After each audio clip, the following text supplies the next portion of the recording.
طالبان نے صوبے قندوز میں سیکیورٹی چیک پوسٹ پر رات 1 بجے حملہ کیا تھا، جس کے بعد علاقے میں مزید فورسز کے دستوں کو طلب کر لیا گیا اور سیکیورٹی فورسز سے جھڑپوں میں طالبان کا بھی جانی نقصان ہوا۔ ہم اس حوالے سے سرکاری طور پر تصدیق تو نہیں آپ کو بتا سکتے کہ کیا ہے، لیکن صوبے قندوز میں افغانی سیکیورٹی فورسز جو ہیں ان پہ طالبان کے حملے میں 13 اہلکار ہلاک اور جبکہ 10 زخمی ہو گئے۔ یہ رپورٹ جو ہے وہ ہمارے سامنے آئی ہے، تو وہ ہم نے آپ کے ساتھ جو ہے وہ شیئر کر لی ہے۔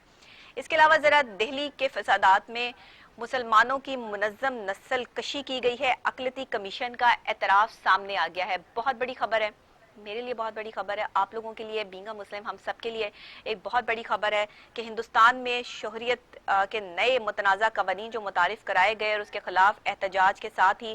آپ کو پتہ ہے کہ دہلی میں فسادات کا یہ سلسلہ بھی شروع ہو گیا، جو کہ کئی روز جاری رہا اور جس کے دوران 53 افراد ہلاک ہوئے اور 200 سے زائد زخمی ہوئے، جن کی بھاری اکثریت مسلمانوں پر مشتمل تھی، بلکہ مسلمان ہی تھے جن کو شہید کیا گیا۔ اور دہلی اقلیتی کمیشن ڈی ایم سی نے ان فسادات کے بارے میں تفتیشی رپورٹ جاری کرتے ہوئے کہا کہ یہ مسلمانوں کی منظم نسل کشی تھی، جس دوران مسلمانوں کے قتل عام اور ان کے املاک کو تباہ کرنے کے علاوہ مجموعی طور پہ 11 مساجد، 5 مدارس، 1 درگاہ اور مسلمانوں کے 1 قبرستان پہ حملہ کر کے انہیں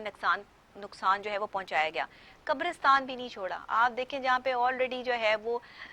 لوگ دفن ہیں، جہاں پہ لوگ زندہ ہی نہیں ہیں، وہاں بھی جو ہے وہ انہوں نے اس طرح دہشت پھیلائی۔ اب یہ جو نعرے لگاتے ہوئے جے شری رام کے اور اس طرح سے انہوں نے جو ہے وہ حملے کیے اور ذمہ دار جو ہے وہ پولیس کو ٹھہرا دیا، جب فسادات کے دوران نقاب پوش مسلمانوں کو قتل کرنے اور ان کی املاک کو تباہ کرنے میں مصروف تھے، اس وقت دلی پولیس کے اہلکار بھی قریبی موجود تھے، مگر وہ خاموشی سے تماشات دیکھتے رہے۔ سوچی سمجھی اسکیم کے تحت یہ ساری چیزیں جو ہے وہ کی گئیں۔ بھارت میں جس طرح مسلمانوں کی نسل کشی کی گئی اور جس طریقے سے جو ہے وہ اب بھی مظالم کا سلسلہ جو ہے وہ بھارت میں جاری ہے، لیکن جو جارحیت اور جو دکھ اور تکلیف اس وقت میں جو ہے وہ دیکھنے میں آیا کچھ دن پہلے کی جو میں بات کر رہی ہوں، اب بھی دلی میں جو فسادات ہوئے اس حوالے سے جو ہے وہ یہ رپورٹ ہے،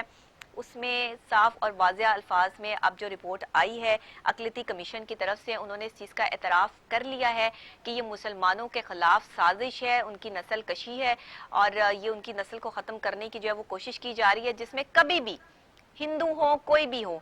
کبھی کامیاب نہیں ہو سکتے، کیونکہ مسلمان جو ہے وہ جہاں سے جتنے مسلمان جو ہے وہ ختم کرو گے اتنے ہی مسلمان جو ہے وہ آکے سامنے جو ہے وہ کھڑے ہو جائیں گے، اور یہ ظلم اور بربریت کا جو بازار گرم کر رکھا ہے بھارت نے، اس کو اب ختم کرنے کی جو ہے وہ ضرورت ہے اور اس کو ختم ہو جانا چاہیے۔ تمام اقلیتوں کو، کمیشنز کو اور اقوام